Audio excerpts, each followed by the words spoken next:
कभी ऐसा महसूस हुआ है कि हमारी ये जो जिंदगी है, ये एक पहले से लिखी हुई कहानी है? आज हम इसी गहरे सवाल की तह तक जाएंगे और जीवन को एक शाश्वत नाटक की तरह देखने वाले एक बहुत ही अनोखे आध्यात्मिक नजरिए को समझने की कोशिश करेंगे। चलिए, इस विचार को थोड़ा और गहराई से सोचते हैं। जरा कल्पना कीजिए कि आपकी जिंदगी का हर एक पल, हर खुशी, हर गम, मतलब हर एक सांस, सब कुछ पहले से तय है और आप एक एक्टर की तरह इसी कहानी को बार बार, हजारों बार जी रहे हैं। ये सोच ही आज की हमारी पूरी बातचीत का केंद्र है। तो यही इस पूरी सोच का आधार है। यहाँ ये माना गया है कि अस्तित्व, ये पूरी दुनिया एक ऐसा नाटक है जो कभी नहीं बदलता। हर 5000 साल में ये हूबहू बिल्कुल वैसे का वैसा ही दोहराया जाता है। और सबसे मजेदार बात पता है क्या है? हर एक आत्मा, हर एक किरदार, यहाँ तक कि खुद परमात्मा भी इसी कॉस्मिक ड्रामा के नियमों से बंधे हुए हैं। कुछ भी नया नहीं है, नथिंग न्यू। अच्छा, तो अगर ये सब एक नाटक है तो इसमें आत्मा का रोल क्या है? उसकी कहानी क्या है? असल में ये एक बहुत ही लंबी यात्रा है। एक ऐसा सफर जो पवित्रता के शिखर से शुरू होता है और भ्रम की गहराइयों में जाकर खत्म होता है। तो चलिए देखते हैं कि ये सफर है कैसा। इस नाटक में आत्मा 84 जन्मों के एक पूरे साइकिल से गुजरती है और इन 4 स्टेजेस को पार करती है। सतो प्रधान का मतलब है 100% प्योर, एकदम नई, दिव्य जैसी। फिर धीरे धीरे जन्म दर जन्म आत्मा की शक्ति कम होती जाती है और आखिरकार वो तमो यानी पूरी तरह से इम्प्यूरिफाइड स्टेट में पहुंच जाती है, जहां वो अपनी असली पहचान ही भूल चुकी होती है। अब इस कहानी में एक विलन भी है जिसका नाम है माया।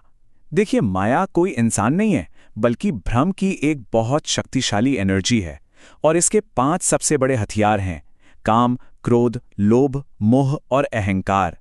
जैसे काम मतलब किसी चीज के लिए हद से ज्यादा चाहत, या क्रोध जो हमारी सारी समझ खत्म कर देता है। ये विकार आत्मा के अंदर की रोशनी पर एक पर्दा डाल देते हैं। सोचिए, ये लाइन कितनी पावरफुली माया की ताकत को समझाती है। जैसे एक जोरदार तूफान बड़े बड़े मजबूत पेड़ों को भी जड़ से उखाड़ फेंकता है, ठीक वैसे ही माया के ये विकार मजबूत से मजबूत आत्मा को भी हिलाकर रख देते हैं और उसकी याददाश्त का दिया बुझा देते हैं। लेकिन जैसा हर अच्छी कहानी में होता है, जब अंधेरा सबसे घना होता है तभी रोशनी की एक किरण दिखाई देती है। ठीक इसी तरह इस नाटक के बिल्कुल आखिरी सीन में एक गाइड का आगमन होता है। यहाँ पिता का मतलब है परम पिता परमात्मा, यानी हम सभी आत्माओं का सोर्स। उनका आना कोई अचानक हुई घटना नहीं है, बल्कि ये इस नाटक की स्क्रिप्ट का ही एक तय हिस्सा है। वो ठीक उस समय आते हैं जब आत्माएं पूरी तरह से थक चुकी होती हैं और उन्हें घर वापस जाने का रास्ता दिखाने वाले की सबसे ज्यादा जरूरत होती है। और वो आकर एक बहुत ही महत्वपूर्ण राज बताते हैं: अंतमति सोगति। इसका सीधा सा मतलब है कि जीवन के इस चक्र के अंत में हमारी चेतना की जो स्थिति होगी, वही हमारी अगली यात्रा की दिशा तय करेगी। हमारे आखिरी विचार ही हमारी मंजिल बनते हैं और बस यहीं से समाधान का दरवाजा खुलता है।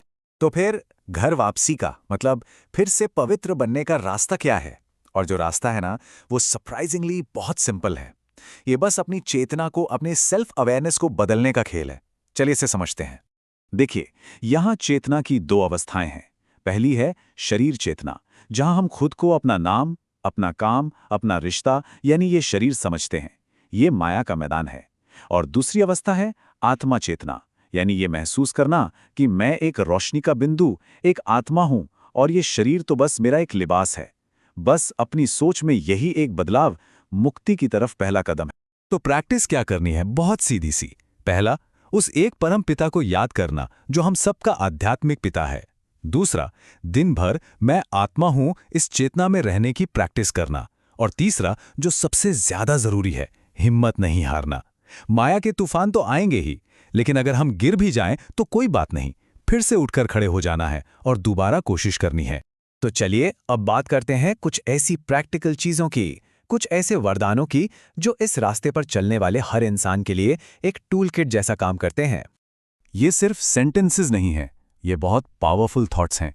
चलिए एक पल के लिए इन्हें अपने अंदर महसूस करते हैं। पहला, मैं एक आत्मा हूं, हमेशा रहने वाली और पवित्र। दूसरा, मैं पिता की संतान हूं और यहां विश्व कल्याण के लिए हूं। तीसरा, मुझे याद है कि ये सब एक नाटक है, नथिंग न्यू। चौथा, मेरे असली दुश्मन ये 5 विकार हैं। और पांचवा, मैं कभी हार नहीं मानूंगा, गिरकर भी फिर से उठूंगा। और ये एक बहुत ही खूबसूरत वरदान है। ये हमें याद दिलाता है कि हमारा मकसद सिर्फ खुद को मुक्त करना नहीं है, बल्कि एक लाइट हाउस की तरह बनकर दूसरों को भी रास्ता दिखाना है। ये आत्म कल्याण से विश्व कल्याण तक की यात्रा है। ये एक छोटा लेकिन बहुत गहरा नारा है। ये कहता है कि प्यार और सहयोग के साथ अपने अंदर की शक्तियों को जगाओ। राजधानी में नंबर आगे मिलना एक सिंबल है, जिसका मतलब है कि ऐसा करने से आने वाले नए साइकिल में एक ऊंचा और अच्छा भाग्य मिलेगा। और आखिर में ये एक बहुत ही सूक्ष्म इशारा है कर्मातीत बनने का। इसका क्या मतलब है? इसका मतलब है काम करते हुए भी उसके असर से मुक्त रहना। जैसे एक कमल का फूल कीचड़ में रहता है, पर उस पर कीचड़ का एक भी दाग नहीं लगता। ठीक वैसे ही हमें दुनिया में रहना है, सारे काम करने हैं, पर अपने मन को उनसे अलग और साफ रखना है। चलिए अब इस सारे ज्ञान को शांति के एक गहरे अनुभव के साथ अपने अंदर समाते हैं। एक गहरी सांस लें। ओम शांति।